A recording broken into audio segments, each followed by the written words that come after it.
उपशहर बुलंदशहर में संविधान जागरूकता अभियान का आयोजन किया गया, जहां हजारों की तादाद में लोग शामिल हुए। प्रोग्राम के मुख्य अतिथि केपी चौधरी का सभी ने दिल से स्वागत किया।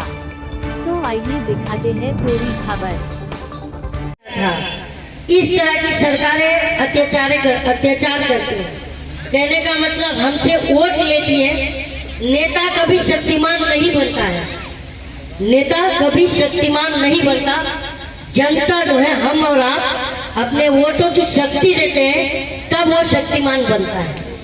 और जब हम वो शक्ति खींच लेते हैं तो उन्हें गली का कोई एक नॉर्मल आदमी भी नहीं पूछता।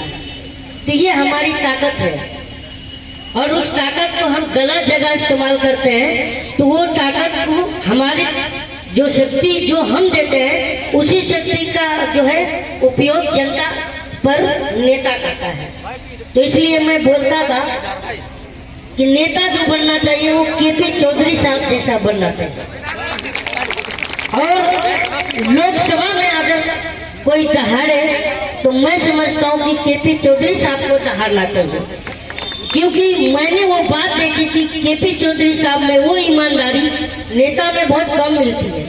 बहुत पहले मैं बोलता भी था कि नेता अगर न लेता होता तो भारत विश्व विजेता होता। और मैं सोच चिरैयन की बगियन में बिस्तर डाल के लेता होता। तो जो लेता है वो नेता नहीं होना चाहिए। तो चौधरी साहब जैसा बंदा जो है बहुत मैंने रेयरली देखा, इसलिए मैं इनकी सभा में पहली बार किसी मंच को, पॉलिटिकल मंच को शेयर कर रहा हूँ। चौधरी बाबा साहब के मिशन को और बाबा साहब अम्बेडकर के बनाए हुए संविधान को किस तरीके से भारत का उसका जो लाभ है भारत के अंतिम व्यक्ति तक कैसे पहुंचे, इसमें समाज के लोगों को उनसे ताकत लेने के लिए और ताकत देने के लिए, उनसे ज्ञान लेने के लिए और उनको अपनी नॉलेज बांटने के लिए, उनकी भागीदारी सुनिश्चित कराने के लिए आज इस सभा का आयोजन किया गया। जानना ये था, जैसे खास करके आपने यही इलाका क्यों चुना?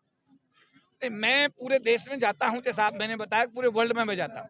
आज सौभाग्य से मेरे मेरा जो नेटिव डिस्ट्रिक्ट है बुलंदशहर, उसके करीमपुर गांव में सभा आयोजित हुई है। अभी अगले दिनों 3-4 दिन में हमारा जाडोल जो गांव है उसके अंदर एक सभा का आयोजन किया जा रहा है। तो जगह जगह अभी पिछले दिनों हम लोग, एक भैंसवाड़ा गांव था, उसमें भी हम लोगों ने अभी सभा का आयोजन किया था, और जगह जगह कार्यक्रम चल रहे हैं। तो ऐसा विशेष बात नहीं है। ये तो मुझे, जैसे कि अभी मुझे शाम को अभी देहरादून जाना है, रात को मेरी 10 बजे के आसपास एक और मीटिंग देहरादून में है। तो ये मेरी एक्टिविटी का हिस्सा है, और इसको मैं बाबा साहब अम्बेडकर के आशीर्वाद से अपनी पूरी क्षमता के साथ में इसका क्रियान्वयन करने का हर संभव प्रयास करता हूँ। एक सवाल और ये है कि जिस तरह से संविधान को लेकर अक्सर दिल्ली या बड़े शहरों में ही जागरूकता अभियान चलाए जाते हैं, बड़ी देर ने कर दी आप लोगों ने गाँव तक आते।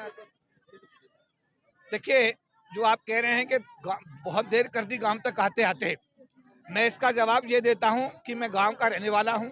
गांव में पैदा हुआ, गांव में पला पढ़ा, वहीं से शिक्षा हुई, और उसके बाद में जो जिम्मेदारी मुझे दी गई है उनके निर्वहन का मैंने 100% मैंने उसका क्रियान्वयन किया है। और अब जो अभी आपने कहा कि गाँव में ये देरी नहीं हुई है, ये आप इसे देरी मत मानिए। मैं तो ये कहूँगा कि मैं गाँव में आता रहा हूँ, गाँव से जुड़ा रहा हूँ, और आगे भी ये जो कार्यक्रम है ये भविष्य में इसी प्रकार और भी तेजी के साथ किए जाएंगे। चुनाव आ गया है, लोकसभा चुनाव, राजनीतिक में आना के जरूरी है, मतलब संविधान बचाने के लिए। जी, राजनीतिक में आना जरूरी है संविधान बचाने के लिए। तो अभी आप राजनीतिक आपने बताया।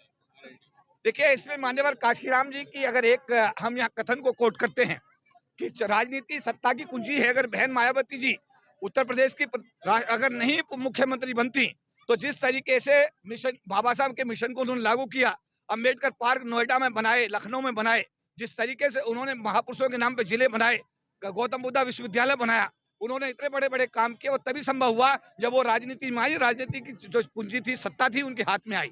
तो मुझे लगता है कि समाज के चहुमुखी विकास को सुनिश्चित करने के लिए सत्ता का होना बहुत जरूरी है, और उसका रास्ता राजनीति से होकर जाता है।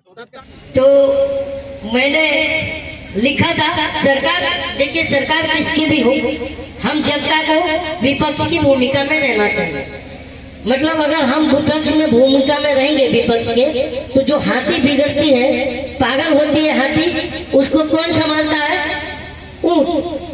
और जब सत्ता निरंकुश होती है तो उसे कौन संभालता है? विपक्ष। लेकिन मैं आज ये दौर में मैंने 2-3 लाइन भी लिखी थी कि जब लोकतंत्र बर्बाद होता है तो उसके 3 लोग जिम्मेदार होते हैं।